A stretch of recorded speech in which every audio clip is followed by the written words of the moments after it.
Hi, Jeff. Hey, Bob, how are you? I'm getting by. How are you? It's about the same. Sounds like we're going to have a good discussion. I think we may be on the same wavelength. Let me introduce us. I'm Robert Wright of the Non-Zero newsletter, and this is the Non-Zero podcast. You're Jeffrey Sachs, economist at Columbia, director of Columbia's Center for Sustainable Development. You've been kind of prominently active in world affairs for some time now, been special advisor to 3 secretaries general of the UN, including the current one. And you've just been active in a lot of ways in issues of international governance, global governance.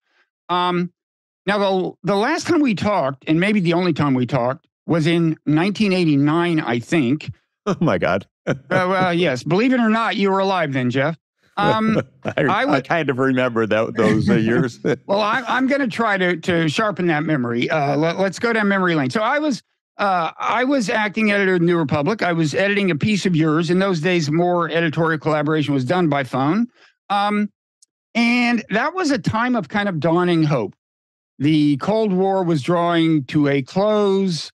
There was, people, including me, hope that we might be entering a whole new era where the rule of law would govern world affairs more than it had. You might not need to have wars. For example, nations would cooperate on common problems.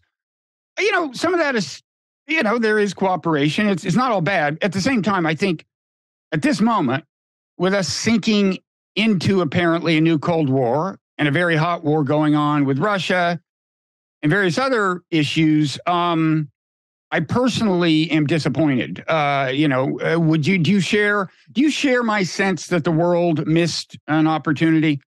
Oh, absolutely. And unfortunately, I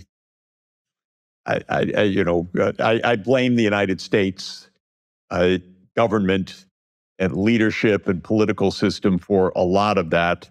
A lot of Americans don't like me saying that, but that has been my biggest disappointment over 30 years, which is a wealthy, powerful, capable country just did not rise to the occasion. And I saw it then, and for me, the disappointments mounted from then.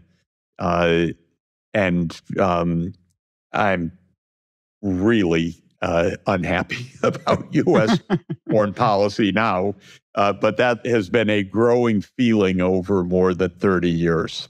It's strange. Of course, the U.S. is just one of 193 countries, and we're just 4.1% of the world's population. So people may say, well, isn't it really a little ridiculous to put so much weight on the U.S.? And I think there are 2 answers to that. One is, well, I'm an American, so I judge our own situation first, no doubt. But second, the U.S.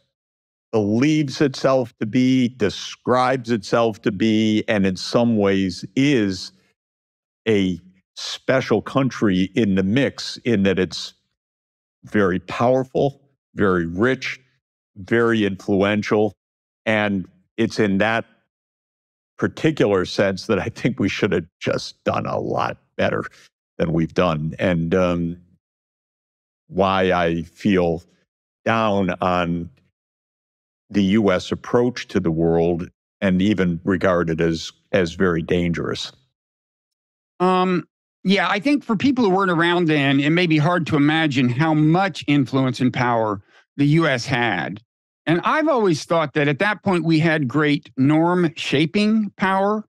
I've made the case to people, and they're almost always skeptical, that if we had really made it our mission to establish the norm of complying with international law by talking about it and complying with it ourselves, I think that could have been had a real influence on the direction of events. Of course, it would have meant that we did a whole lot of things differently than we've done. Does that seem crazy to you? Well, I've always thought that there were 2 essential parts to a decent world. One is that the rich countries would be generous and helped the poor countries to get out of their poverty, and in no small part because in some broad sense, the rich countries had imperialized or colonized much of the low-income world, and so there was not just a sense of responsibility of the rich to the poor, but a sense of historical accountability as well. The second thing that I thought was, and I believe to be crucial, is that we get along with each other through dialogue and diplomacy rather than war. So those are the two dimensions that I think are needed to shape a decent world. The world's divided between the rich and the poor, and the world is just armed to the teeth in each other's face, and with a hot war now raging in Ukraine. So my experience is the United States was anything but generous with the rest of the world. It was so stingy in my experience, it has shocked me and dismayed me for more than 30 years, and it's gotten worse over time. And the United States is really militaristic in its foreign policy approach.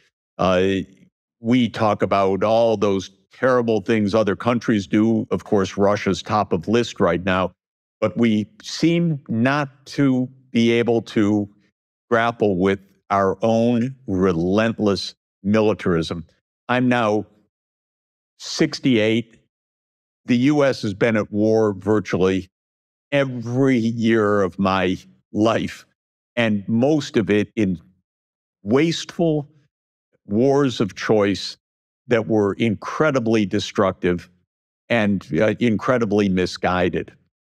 So, yes, I'm not only frustrated, I'm rather alarmed right now because we speak casually about this terrible set of events in Ukraine without appreciating how close we are to the nuclear threshold. And that's no panic or no craziness. That's actually reality that you learn in being involved in international diplomacy over decades. There just are a lot of reckless, stupid people around that could do profound damage to the world. And so anytime there's a hot war raging and this kind of venomous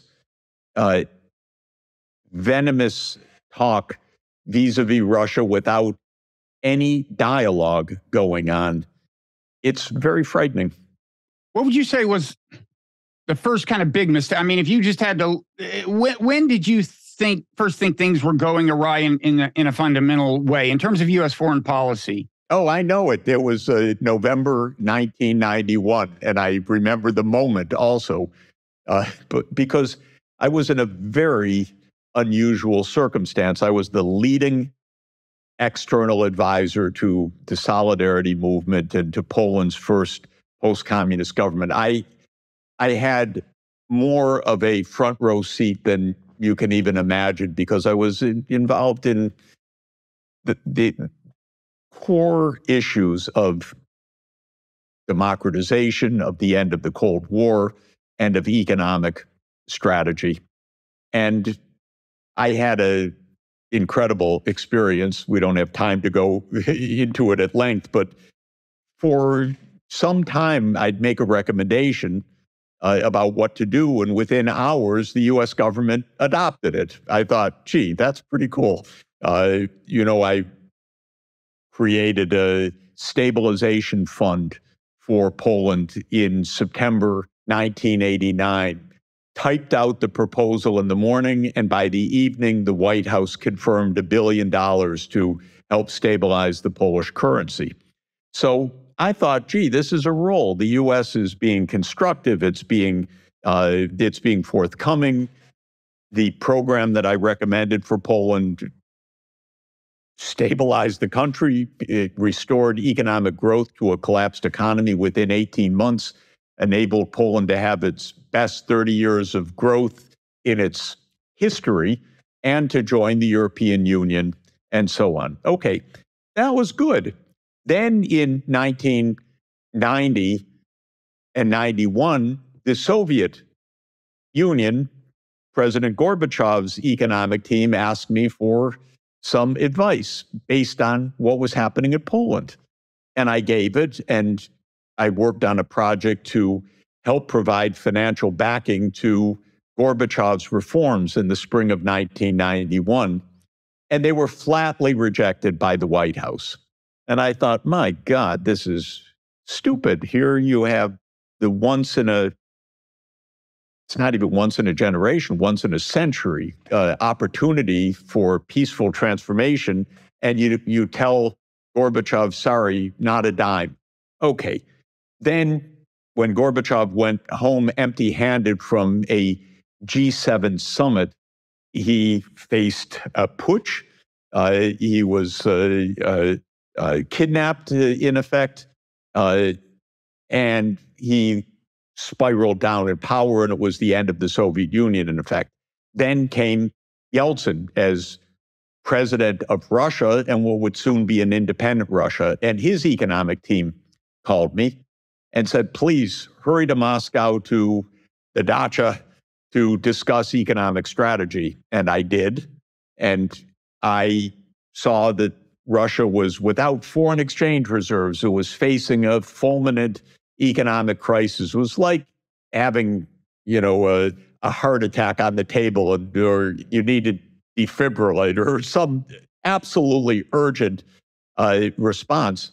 And the G7 countries, led by the United States, the most powerful 7 countries of the world, which at that time controlled about 50% of world output, sent the finance deputies, so-called, basically the number 2s of the treasuries and finance ministries, to Moscow in November 1991. And I said to the acting prime minister, you need a debt standstill. That means you need to tell them, look, don't make me pay debt right now. I have no reserves. I can't go broke. I can't afford a hyperinflation. And I thought, this is just about the most transformative moment in modern history. Of course they're going to accept this. They're going to say, what can we do for you? This is so crucial. And I remember Yegor Gaidar walking out, and who was that? Yegor Gaidar was the acting deputy premier and the chief economic advisor of Yeltsin. And after the briefing, he went into the room with the G7 deputies, and the meeting ended, and he walked out ashen-faced.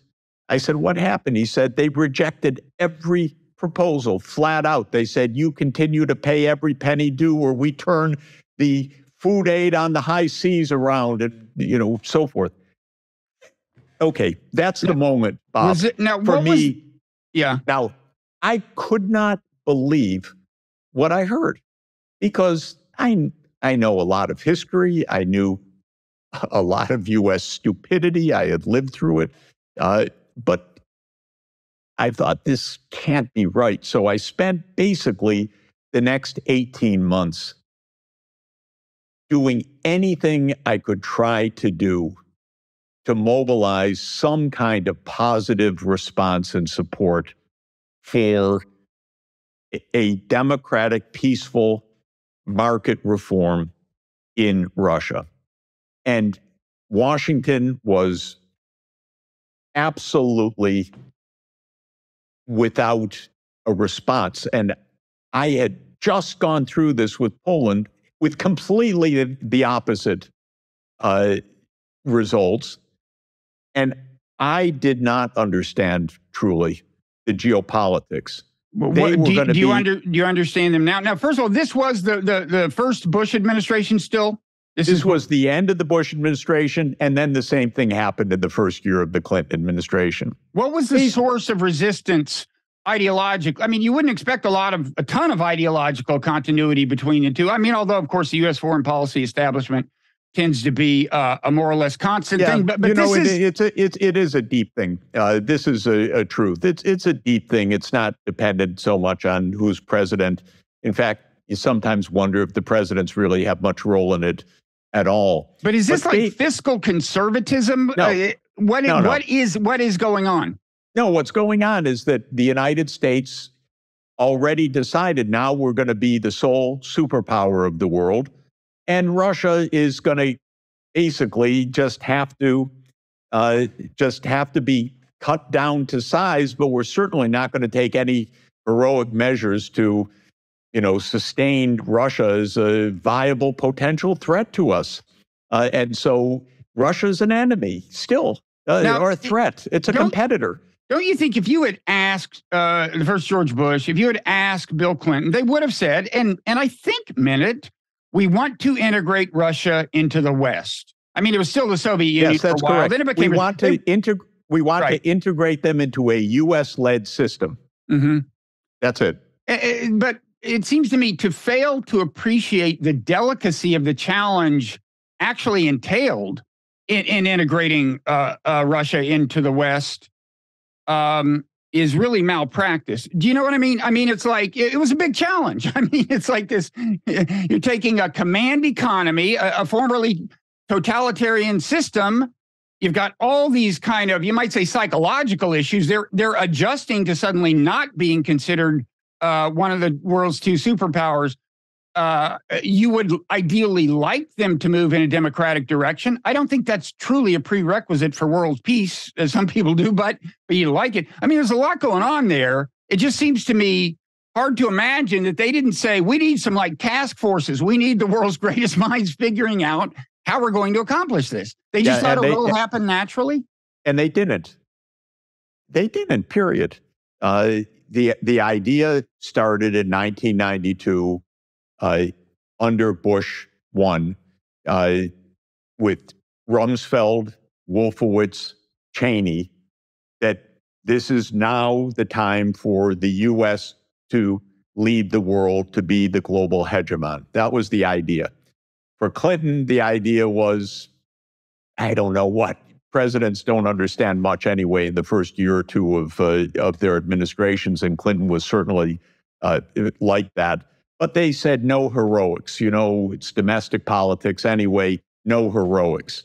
And so, no, nothing of a big, ambitious scale was done. That was what I believed in because I knew enough of history I knew a lot of history, I have to say, of the end of World War I and the disasters that ensued, and the end of World War II and the constructive approach that had ensued.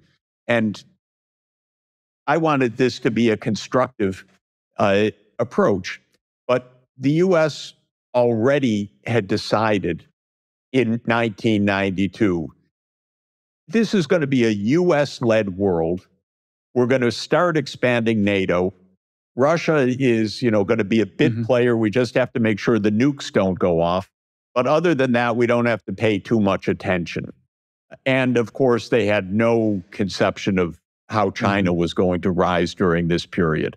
But what I would say in brief is that from 1992 until today, the U.S.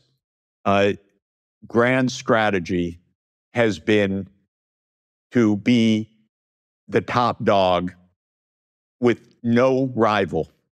And of course, it's a ridiculous idea compared to the idea of a decent world that cooperates and that tries to overcome poverty and that faces climate change and so forth. The U.S. grand strategy is not about ending climate change. It's not about economic development. It's not about ending poverty. It's not about peace.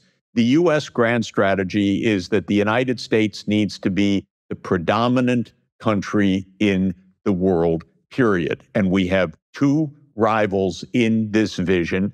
One is the big one, China, and the other one is what they think of as a kind of sideshow, but it's not quite a sideshow.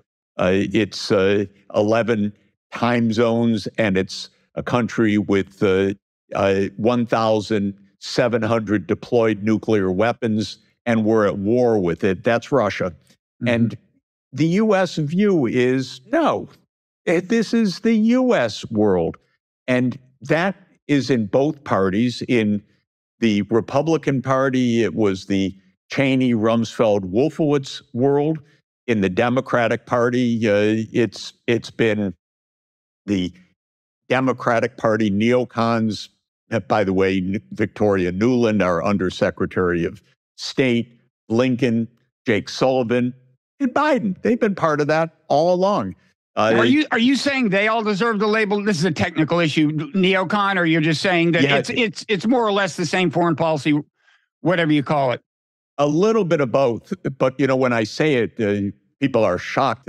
Jeff, what are you talking about? How could you call Biden a neocon? A congressman just basically took my head off a little bit for saying that. But the fact of the matter is, look, Biden, Nuland, and Sullivan were part of the overthrow of the Ukrainian president in 2014 that really started this war in its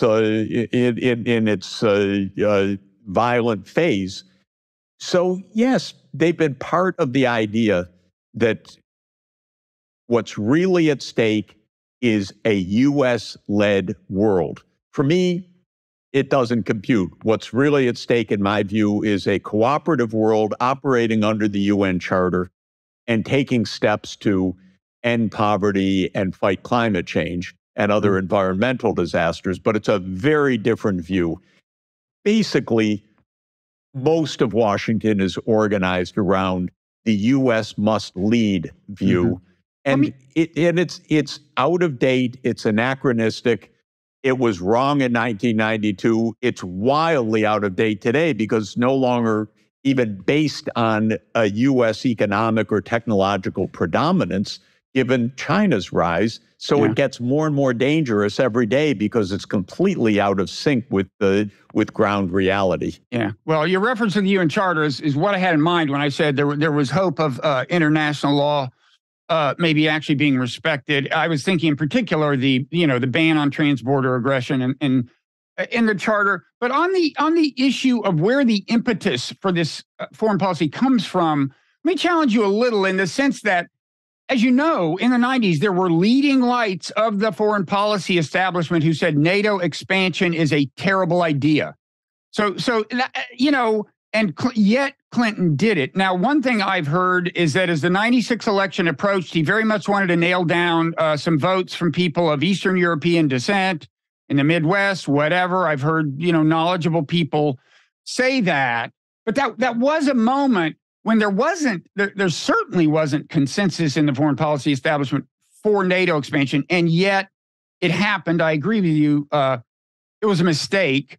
And in general, one could go through and point to ways specific domestic issues have warped U.S. foreign policy. But anyway, you hold to the view that in the quote deep state. I mean, maybe you want to avoid that phrase. Actually, I'd probably advise you to avoid it.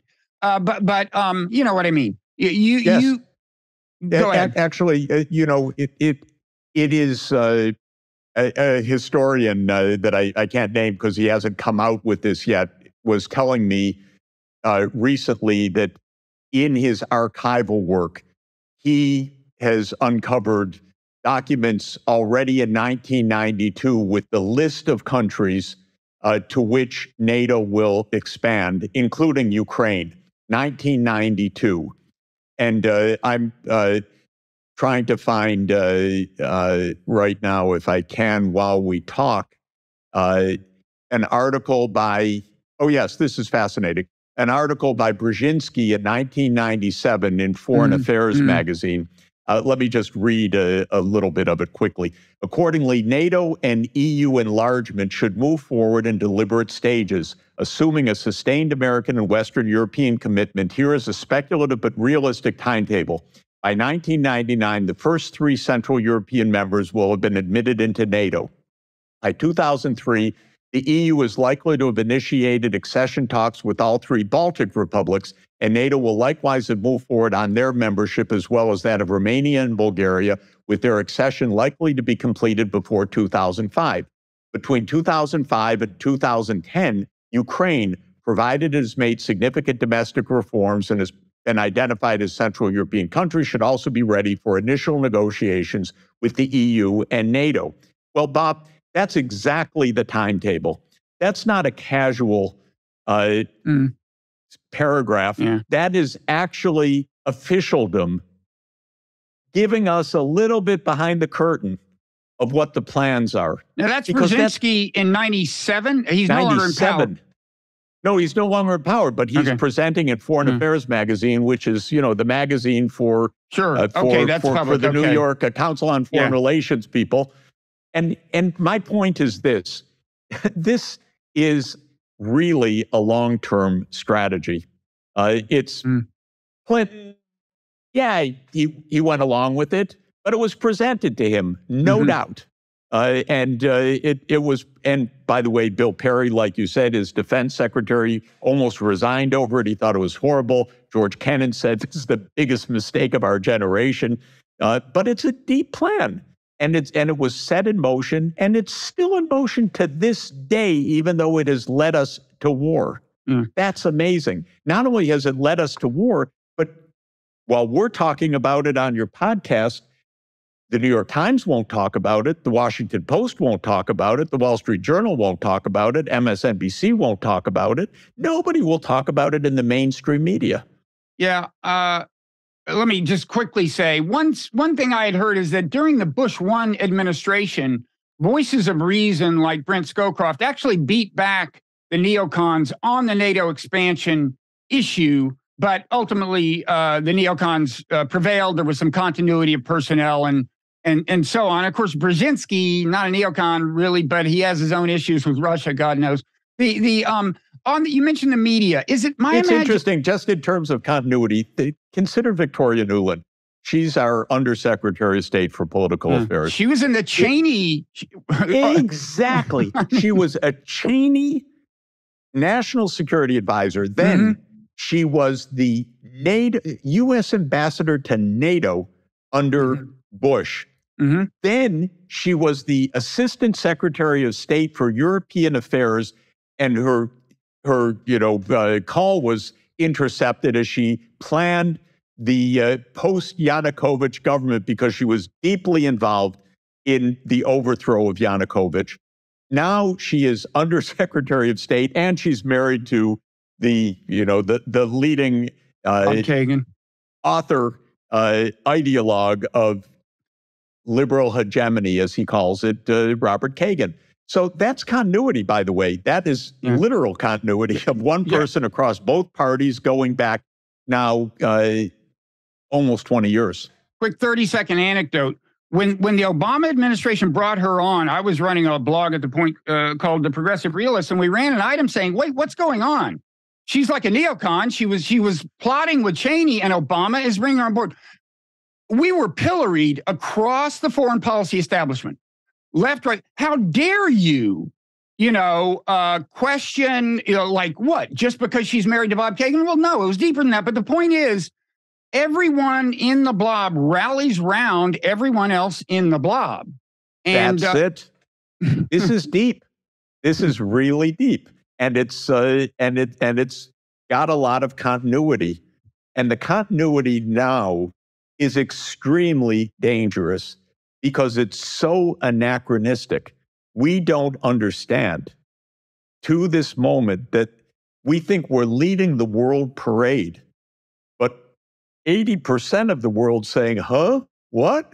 Who are you to lead the world parade? We've got, yes, the US, Canada, Britain, European Union, Japan, Korea, Singapore, Australia, New Zealand. That's our list.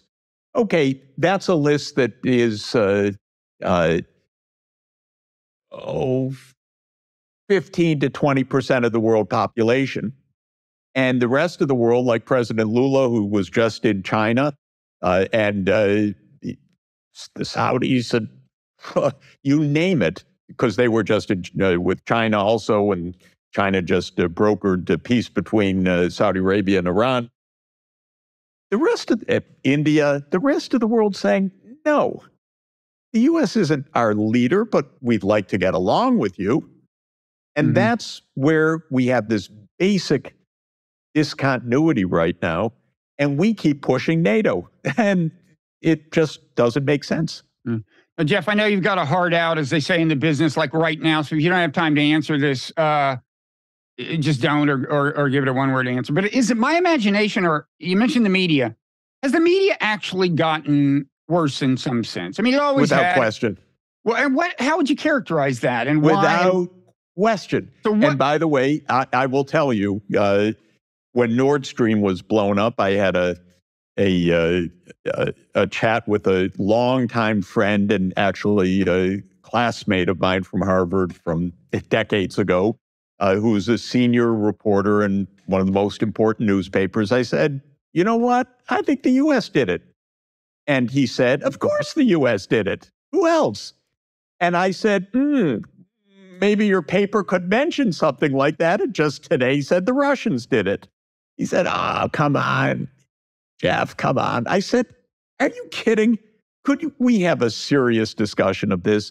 And he said to me, the editor's not so interested in that. And I said, this is a friend from decades. I said, when I was young, I turned to your newspaper because of Watergate, because of the Pentagon Papers, and I loved it.